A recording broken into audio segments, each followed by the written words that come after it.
Hello friends, chapter number 4 integration. आगळना लेक्चरमां आपणे ट्रिगोनोमेट्रिक फॉर्म्युला लगता अमुक एक्जाम्पल जोया। एमां अमुक एक्जाम्पल बाकी छे, पहेला जोई लईए पछी नवी मेथड जोईए। एक्जाम्पल नंबर 1, इंटीग्रेशन ऑफ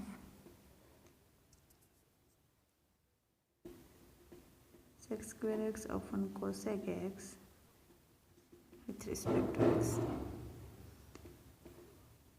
હવે અહીંયા આગળના એક્ઝામ્પલમાં જોયું કે આપણે ઇન્ટિગ્રેશનને ડિવિઝનમાં અલગ અલગ આપી ના શકીએ અને મલ્ટિપ્લિકેશનમાં ઇન્ટિગ્રેશન અલગ અલગ આપી ના શકીએ।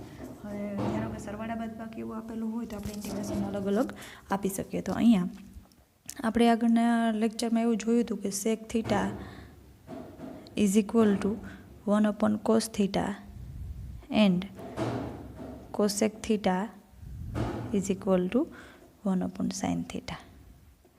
तो आ फॉर्म्युलाનો यूज करिए तो integration of sec square x sec x is equal to 1 upon cos x, तो 1 upon cos square x upon cosec x એટલે કે 1 upon sin x એટલે 1 upon sin x with respect to x is equal to, હવે આ cos square x છે એ છેદમાં આવી જશે અને સાઇન એક્સ છે એ છેદનો છેદ અંશમાં, એટલે ઇન્ટિગ્રેશન ઓફ, અથવા આવી રીતે લખી શકીએ કે 1 upon cos square x into sine x upon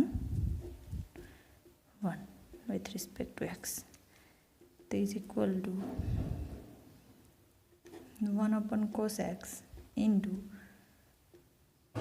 sine x upon cos x with respect to x। અહીંયા cos સ્ક્વેર એક્સ હતું તો એક વખત cos x અહીંયા અને એક વખત અહીંયા ઇન્ટિગ્રેશનમાં મલ્ટિપ્લિકેશન છે એટલા માટે is equal to 1 upon cos x એટલે શું આવશે 1 upon cos theta is equal two sec theta, તો sec x into sign upon cos એટલે tan x with respect to x। તો હવે અહીંયા integration of sec x into tan x is equal two sec x plus C answer। Second example,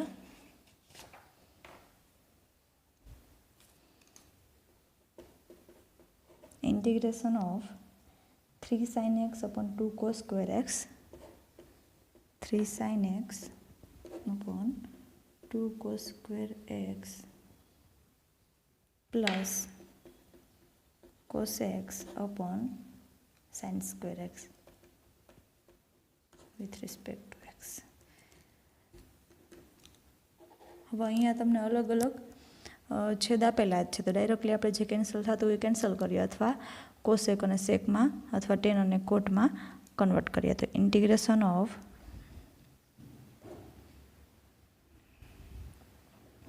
3 upon 2 into sine x upon cos x into 1 upon cos x।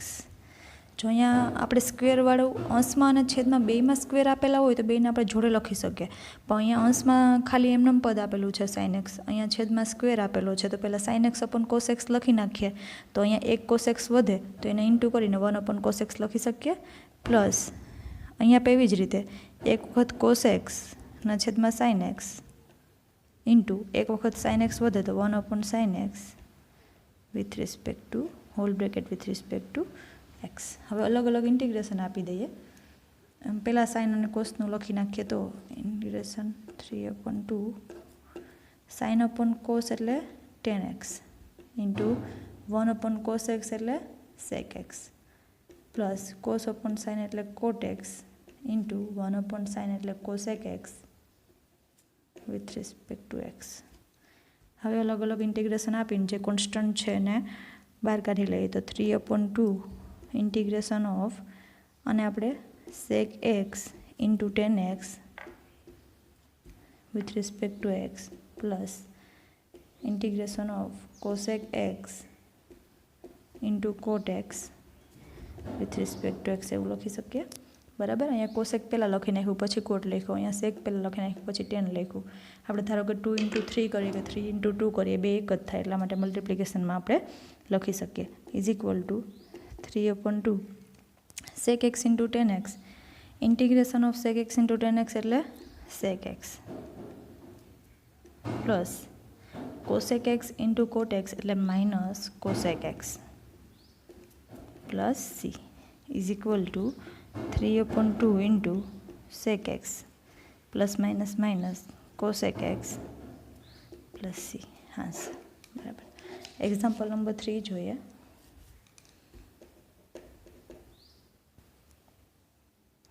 Integration of 1/1 plus sin x with respect to x is equal two. હવે આગળના બધા example કરતાં આ example થોડોક અલગ છે. જો અહીંયા છેદમાં તમને કોઈ પણ એક પદ આપેલું હોય ને અંશમાં સરવાળા બાદબાકી એવું કાંઈ પણ 2 થી 3 પદ આપેલા હોય તો આપણે એને સેપરેટ અલગ અલગ છેદ આપી શકીએ, બરાબર છે. પણ અહીંયા છેદમાં 1 પ્લસ sin x આપેલું છે તો એને આપણે અલગ અલગ છેદ તો આપી શકીએ નહીં. તો હવે અહીંયા આપણે જ્યારે આવું કંઈ હોય કે પ્લસ માઇનસ એટલે 1 પ્લસ sin x છે તો 1 માઇનસ sin x આપણે લખીએ બાજુમાં, તો 1 minus sin x into 1 plus sin x એટલે 1 માઇનસ sin સ્ક્વેર x એટલે કે cos સ્ક્વેર x, તો એમાંથી cos સ્ક્વેર x મળી જાય, બરાબર. તો આના માટે આપણે કરણી કરશું. કરણી એટલે કે રેશનલાઇઝ એટલે કે અહીંયા પ્લસની સાઇન છે તો આપણે માઇનસની સાઇન લઈ અને મલ્ટીપ્લાયને ડિવાઈડ કરવાના. જો અહીંયા માઇનસની સાઇન આપેલી હોય તો આપણે પ્લસની સાઇન લઈ અને મલ્ટીપ્લાયને ડિવાઈડ કરી શકીએ. તો integration of 1/1 plus sin x into અહીંયા જ્યારે બે પદ અલગ પડતા હોય એની વચ્ચે કઈ સાઇન છે? પ્લસ. તો આપણે અહીંયા કઈ સાઇન લેવાની? માઇનસ. એટલે 1 minus sin x upon 1 minus sin x, બરાબર, વિથ રિસ્પેક્ટ ટુ x. અહીંયા આપણે એકમાં પ્લસ એકમાં માઇનસ એવું ના લઈ શકીએ કેમ કે આપણે ધારો કે 2 વડે મલ્ટીપ્લાઈડ ને 2 વડે ડિવાઈડ કરીએ તો જ થાય, બરાબર. એટલા માટે અહીંયા આપણે રેશનલાઇઝમાં બેમાં માઇનસ અહીંયા પ્લસ આપેલું છે એટલા માટે ઇઝ ઇક્વલ ટુ. હવે અંશનો ગુણાકાર અંશમાં અને છેદનો ગુણાકાર છેદમાં, તો અહીંયા 1 વડે આનો ગુણાકાર કરીએ તો આ જે પદ છેદ મળશે એટલે integration of 1 minus sin x upon 1 plus sin x into 1 minus sin x with respect to x is equal to integration of 1 minus sin x upon. હવે અહીંયા a plus B into a minus B આપણી પાસે આવી formula છે ફેક્ટરવાળી કે a minus B into a plus B is equal to a square minus B square. એટલે કે અહીંયા જો a બરાબર તમે 1 લઈ લો તો બેમાં 1 આપેલા છે, બરાબર. b બરાબર sin x લઈ લો, ખાલી અહીંયા પ્લસ અને માઇનસ એટલો જ તફાવત છે. એટલે a minus B into a plus B એટલે કે પહેલા પદનો વર્ગ માઇનસ બીજા પદનો વર્ગ એટલે 1 square minus sin square x with respect to x is equal to integration of 1 minus sin x upon 1 minus sin square x with respect to x. આપણે આગળ જોયું કે sin square x plus cos square x is equal to 1. તો આના ઉપરથી આપણે 1 minus sin square x એટલે cos square x is equal to 1. આ sin square x આ બાજુને પ્લસ આપેલા છે, જમણી બાજુ લઈ જાઓ તો માઇનસ થઈ જશે 1 માઇનસ સાઇન સ્ક્વેર એક્સ, બરાબર છે. તો 1 minus sine square x is equal two cos square x આપણે લખી શકીએ. તો is equal to integration of 1 minus sine x upon cos square x with respect to x.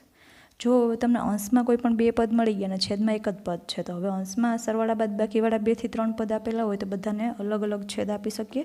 તો is equal to 1 upon cos square x with respect to x minus sine x upon cos square x with respect to X.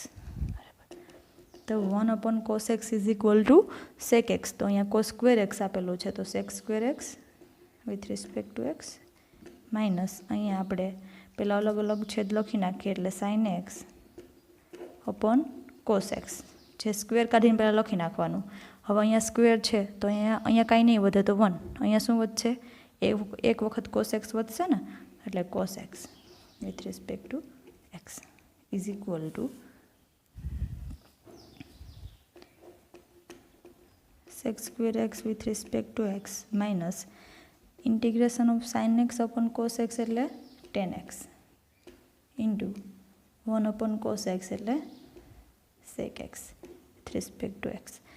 હવે sec square એક્સનું integration તો કે 10x minus 10x into sec x આપેલા છે તો એને આપણે sec x into 10x બોલી શકીએ. તો sec x ઇન્ટુ 10xનું ઇન્ટિગ્રેશન એટલે sec x whole bracket plus c. Example number 4, integration of 1/1 plus cos x with respect to x. આની જેમ જ છે, અહીંયા પ્લસ આપેલું છે એટલે અહીંયા આપણે માઇનસ લઈને કરશું. તો પહેલું સ્ટેપ જોઈએ તો 1/1 plus cos x into 1 minus cos x upon 1 minus cos x with respect to x. આની જેમ જ અંશનો ગુણાકાર અંશમાં, છેદનો ગુણાકાર છેદમાં.